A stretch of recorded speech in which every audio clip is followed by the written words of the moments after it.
আজোয়া খেজুরের বরকতে বিষ হয়ে গেল পানি। খ্রিস্টান ধর্মাবলম্বীদের সঙ্গে অনুষ্ঠিত এক শান্তিপূর্ণ বিতর্কমূলক আয়োজনে চ্যালেঞ্জ গ্রহণ করে জনসম্মুখে ইঁদুরের বিষ পান করার পরও বহাল তবিয়তে সম্পূর্ণ সুস্থ আছেন বিশিষ্ট ইসলামী স্কলার শেখ আসরার রশিদ। অবিশ্বাস্য এই ঘটনাটি ঘটেছে ব্রিটেনে। সম্প্রতি খ্রিস্টানদের সঙ্গে অনুষ্ঠিত এক বিতর্কমূলক সভায় খ্রিস্টানরা বলেছিল, আপনাদের নবী তো বলেছে আজোয়া খেজুর খেয়ে বিষ খেলেও বিষ কাজ করবে না, তো সেটা প্রমাণ করে দেখান। খ্রিস্টানদের এই চ্যালেঞ্জ গ্রহণ করে সবার সামনে দাঁড়িয়ে ইঁদুরের ওষুধ বা বিষ পান করেছেন শেখ আসরার, কিন্তু তার কিছুই হয়নি, সম্পূর্ণ সুস্থ আছেন তিনি। বহুযুগ আগে বর্ণিত রাসূলের বাণীর আবারও বাস্তব প্রমাণ মিলল বহুকাল পরে এসে।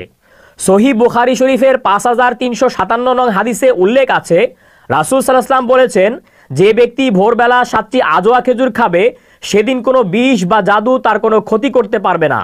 বর্ণিত হাদিসটির সত্যতার চ্যালেঞ্জ গ্রহণ করেই মূলত শেখ আসরার সবার সামনে দাঁড়িয়ে ঢকঢক করে বিষ পান করেন এবং মহান আল্লাহর ইচ্ছায় রাসূলের বাণীর সত্যতা প্রমাণিত হয়। সুস্থ বেশে বিজয়ের হাসি হাসেন শেখ আসরার।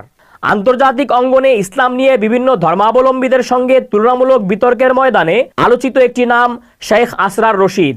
তুলনামূলক ধর্মতত্ত্ব বিশেষজ্ঞ হিসেবে তিনি প্রসিদ্ধ। বহুদিন যাবৎ বিভিন্ন ধর্মের অনুসারীদের সঙ্গে ইসলামের শ্রেষ্ঠত্ব নিয়ে দাওয়াতি বিভিন্ন কাজ আঞ্জাম দিয়ে আসছেন তিনি।